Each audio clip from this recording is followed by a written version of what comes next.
महाभारत में यह संवाद उस समय का है जब महाभारत युद्ध प्रारंभ होने वाला था। मामा शकुनी के कहने पर दुर्योधन अपने सभी बड़ों से विजयश्री का आशीर्वाद पाने के लिए उनके पास जा रहा था। जब दुर्योधन विजयश्री का आशीर्वाद पाने की इच्छा से माता कुंती के पास पहुंचा तो माता कुंती एक कोने में बैठी महाभारत युद्ध के बारे में विचार कर रही थी। तभी उनके कानों में एक परिचित ध्वनि आई, प्रणाम छोटी मां। माता कुंती ने पलट कर देखा तो दुर्योधन हाथ जोड़े खड़ा था। तो कुंती ने कहा, आयुष्मान भव पुत्र। यह सुनकर दुर्योधन बोला, ये क्या छोटी मां, मैं तो आपसे विजय का आशीर्वाद लेने आया था। तब कुंती मुस्कुराते हुए बोली, क्या ये आशीर्वाद तुमने अपनी माता से लिया है पुत्र? दुर्योधन ने कहा, नहीं छोटी मां, वो आपके आशीर्वाद देने से पहले मुझे ये आशीर्वाद कभी नहीं देंगी। कुंती बोली, तो क्या तुमने पितामह से ये आशीर्वाद ले लिया है पुत्र? दुर्योधन ने कहा, वो तो मेरी सेना के प्रधान सेनापति है छोटी मां, मैं इसी को उनका आशीर्वाद समझता हूं। कुंती ने पूछा, तो पुत्र आचार्य द्रोण और कुलगुरु कृपाचार्य ने तुम्हें ये आशीर्वाद दे दिया है?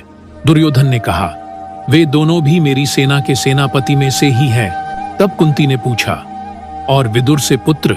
इस पर दुर्योधन ने कहा, वो मुझे ये आशीर्वाद कभी नहीं देंगे छोटी मां, क्योंकि वो मेरी विजय चाहते ही नहीं है। महामंत्री विदुर मेरे हितैषी नहीं है।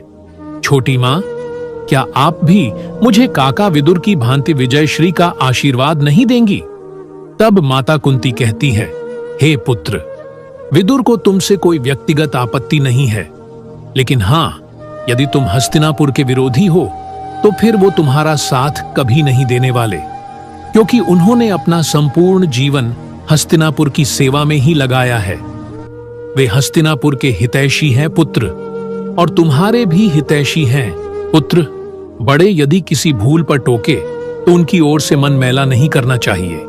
ये सब सुनकर दुर्योधन खामोश हो जाता है। तब कुंती दुर्योधन से उसकी खामोशी का कारण पूछते हुए कहती है, तो क्या मैं ये समझूं पुत्र कि तुम हस्तिनापुर के विरोधी हो?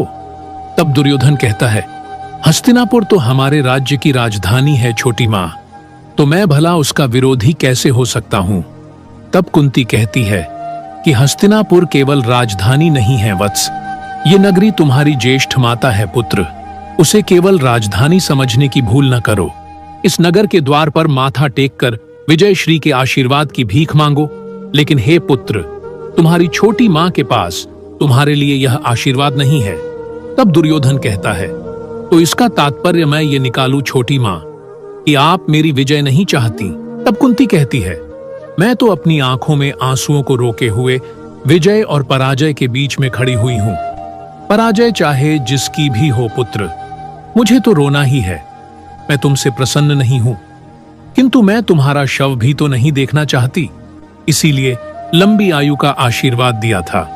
ऐसा माता कुंती इसलिए कहती हैं क्योंकि दुर्योधन ने कभी भी पांडवों का हित नहीं चाहा, बल्कि उनकी कुलवधू तक का अपमान किया था।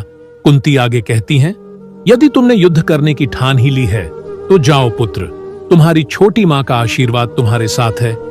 लेकिन दुर्योधन, एक बात याद रखना, मैं इस बात की गवाही नहीं दे सकती कि मेरे इस आशीर्वाद का कवच तुम्हें अर्जुन के बाण और भीम की गदा से बचा पाएगा या नहीं।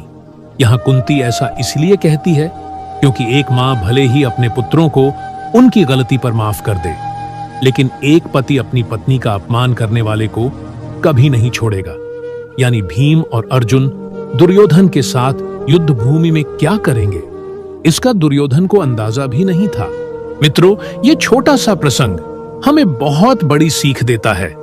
दुर्योधन महाभारत का सबसे बड़ा अभिमानी व्यक्ति था, फिर भी वह माता कुंती से आशीर्वाद लेने क्यों आया? क्योंकि मामा शकुनी ने उसे सबके पास आशीर्वाद के बहाने उनका मन टटोलने के लिए भेजा था कि जाओ देखो कौन तुम्हारे साथ है और कौन नहीं है।